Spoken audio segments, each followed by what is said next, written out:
జనరల్గా వర్షాకాలంలో కొంత ఎన్కౌంటర్లు జరగవు, కూంబింగ్ అనేది నిర్వహించారు అనేది ఒక చర్చ కూడా ఉన్నది. సో ఈసారి వర్షాకాలం మొదలైంది, అడవులన్నీ కూడా పచ్చబడుతున్నాయి. ఎన్కౌంటర్లు ఆపే పరిస్థితి కనిపిస్తుంది. ఎందుకంటే వైపు శాంతి చర్చలు అంటున్నారు, బట్ కేంద్ర ప్రభుత్వం ఎక్కడ కూడా ఆగట్లేదు. ఒకవేళ ఎన్కౌంటర్లు ఆపితే ఎట్లా ఉంటుంది, ఆపకపోతే ఎట్లా ఉంటుంది మావోయిస్టుల పరిస్థితి? ఇప్పుడు కేంద్ర హోంమంత్రి అమిత్ షా మొన్న ఛత్తీస్గఢ్లో మాట్లాడాడు. నిద్రపోనీయము, మేము మావోయిస్టులు నిద్రపోనీయము అంటే ఎంతో కొంత వర్షాకాలం ఏదైతే తెరిపి ఉంటుందో, అంటే దాడులు ఉండే అనేది ఉందో ఇప్పుడు అది కూడా మేము కంటిన్యూ చేస్తామన్నాడు.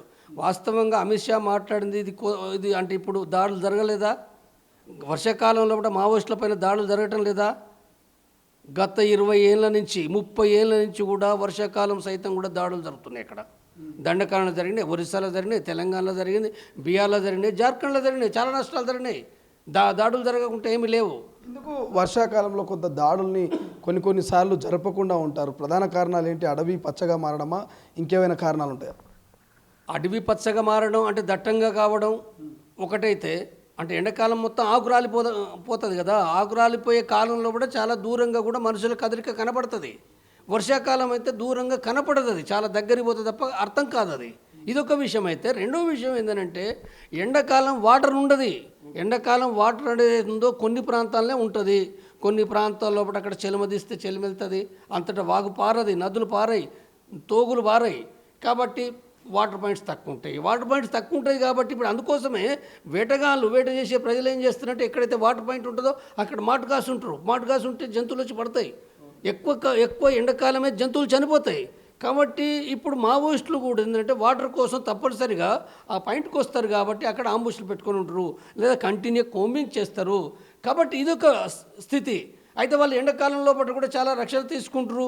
వాటర్ కూడా వేరు రాత్రి తెచ్చుకుంటారు, లేకపోతే రాత్రి వంటలు చేసుకుంటారు. ఎన్నో ఉన్నాయి, అలా ఎత్తుగలు చాలా మారినాయి. ఎండాకాలంలో పాటు కూడా వాళ్ళు రక్షించుకునే విధానము. ఇప్పుడు వర్షాకాలం వస్తే కూడా ఏంటంటే వర్షాకాలం కూడా గత 20-30 సంవత్సరాల నుంచి కూడా పోలీసు బలగాలు అంటే సాధారణ సిఆర్పిఎఫ్ కాదు, సాధారణ స్టేషన్ ఫోర్స్ కాదు. ఈ ఫోర్స్ ఏంటంటే స్పెషల్ ఫోర్స్ అనేది ఉందో, మొట్టమొదటిగా తెలంగాణ గ్రౌండ్స్ ప్రారంభించిన స్పెషల్ ఫోర్సు అన్ని రాష్ట్రాల్లో కేంద్ర ప్రభుత్వంతో సహా స్పెషల్ ఫోర్స్ అనేది ఉందో వాళ్ళు ట్రైనింగ్ ఇస్తున్నారు, ఆర్గనైజ్ చేస్తున్నారు. అంటే వాళ్ళు ఎట్లుంటున్నారంటే ఆ స్పెషల్ ఫోర్స్ సూత్రం ఏంటంటే గెరిల్లాల వలనే పోరాడాలని ఒక అండర్స్టాండింగ్ తోటి ఉంటుంది. అంటే గెరిల్లాలు ఎట్లయితే వర్షంలో తడుచుకుంటూ పోతారో, ఎండలు ఎట్లయితే ఉంటారో, చలిలు ఎట్లయితే ఉంటారో, ఎన్ని ఇబ్బందులు కోరుస్తారో, వీళ్ళు కూడా ఈ స్పెషల్ ఫోర్స్ కూడా అన్ని ఇబ్బందులకు ఓర్చుకునే వాళ్ళు మాత్రమే. అంటే వాళ్ళకి ఎక్కువ అంటే పైసలు ఇస్తారు, అవన్నీ ఉంటాయి. తర్వాత వాళ్ళకి బుల్లెట్ ప్రూఫ్స్ ఉంటాయి, స్పెషల్ ఆర్మ్స్ ఉంటాయి, ఇవన్నీ ఉంటాయి. కానీ వాళ్ళ యొక్క మైండ్ సెట్ ఏంటంటే గెరిల్లాలాగా పోరాడే విధంగా కూడా వాళ్ళకి ఆ శిక్షణ ఇస్తారు. ఆ శిక్షణ ఉంటుంది కాబట్టి వాళ్ళు ఏం చేస్తారు, వాళ్ళు అంటే నదులు కూడా అడ్డమవుతాయి కదా, వాగులు అడ్డమవుతాయి కదా, పొంగి పొలుతుంటే కూడా వాళ్ళు పోతారు. వాళ్ళు కూడా పడవలల్లో పోతారు, నావలల్లో పోతారు, లేకపోతే వేరు పద్ధతుల బట్టి ఇప్పుడు కొన్ని ఫోటోలు కూడా వస్తున్నాయి. ఇంద్రావతి నది దాటేటప్పుడు కూడా పోలీసులకు ఇక్కడి వరకు కూడా నీళ్ళు వస్తుంటే కూడా వాళ్ళు పోతుండ్రు. కాబట్టి ఈ రకంగా పోతారు. తర్వాత వర్షంలో కూడా తడుచుకుంటూ కూడా పోతారు. వాళ్ళు కూడా తడుచుకుంటూ పోతుండ్రు. వాళ్ళు ఎండలోపట కూడా నీళ్ళు ఇప్పుడు కరెగుట్టలు మొన్న విన్నామను, నీళ్ళు లేకుండా కూడా మరి కొంతమంది సరే ఇబ్బంది పడ్డారు కాబట్టి వెళ్ళొచ్చారు, కానీ మరి ఎండలోపట కూడా పోతుండ్రు కదా.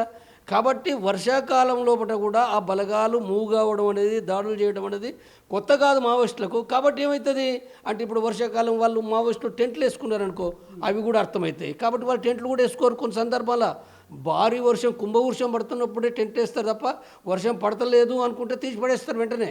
కాబట్టి ఎన్నో రకాల వాళ్ళు కూడా జాగ్రత్తలు తీసుకుంటారు.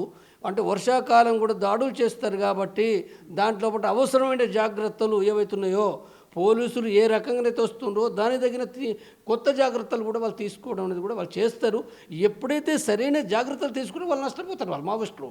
అంటే నష్టాలు జరగవచ్చు. ఇప్పుడు జరిగే నష్టాల్లో పాటు కూడా ఒక చిన్న మిస్టేక్ కూడా ఏంటంటే ఒక పెద్ద నష్టానికి దారితీస్తుంది. కాబట్టి ఇవన్నీ ఎంత వాళ్ళు జాగ్రత్తగా ఉండగలిగితే అంత నష్టాలు తగ్గించుకుంటారు. అయితే ఈ నష్టాలు పొందుతూనే అంటే 26 మార్చి నాటికి క్లోజ్ అయిద్ది అనేది ఉందో అది రాంగ్. అది నష్టాలు ఎక్కువ చేస్తాడు, కానీ మొత్తంగా నిర్మూలిస్తాడు.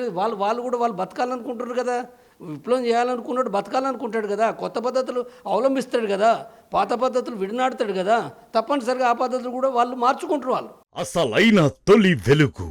ఫాలో వాట్సాప్ @తొలి వెలుగు official.